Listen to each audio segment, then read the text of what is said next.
Wilhelm et Jacob Grimm, le petit pâtre. Un petit pâtre s'était rendu célèbre par la sagesse avec laquelle il répondait aux questions qui lui étaient adressées. Le bruit de sa réputation parvint jusqu'aux oreilles du roi, qui n'en voulut rien croire, fit venir le petit garçon et lui dit « Si tu parviens à répondre aux questions que je vais te poser, je te regarderai désormais comme mon fils, et tu habiteras près de moi dans mon palais. » « Sire, quelles sont ces 3 questions ?» demanda le jeune pâtre. « Voici d'abord la première, reprit le roi.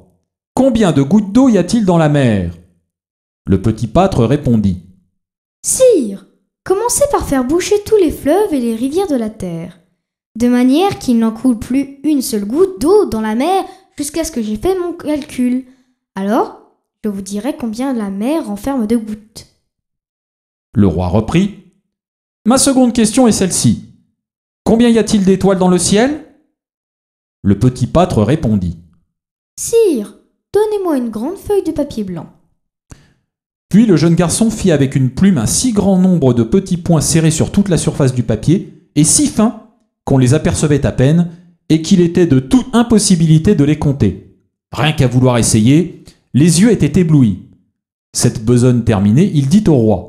« Il y a autant d'étoiles dans le ciel que de points sur cette feuille de papier. Daignez les compter. » Personne n'y put réussir. Le roi prenant de nouveau la parole. « Ma troisième question a pour but de savoir de combien de secondes se compose l'éternité. » Le jeune pâtre répondit. « Au-delà de la Poméranie se trouve la montagne de diamants. Cette montagne a 1 lieue de hauteur, 1 lieue de largeur et 1 lieue de profondeur.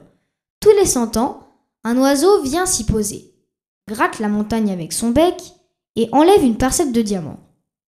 Quand il aura de la sorte fait disparaître le monde tout entier, la première seconde de l'éternité sera écoulée. » Le roi répartit. « Tu as répondu comme un sage à mes 3 questions.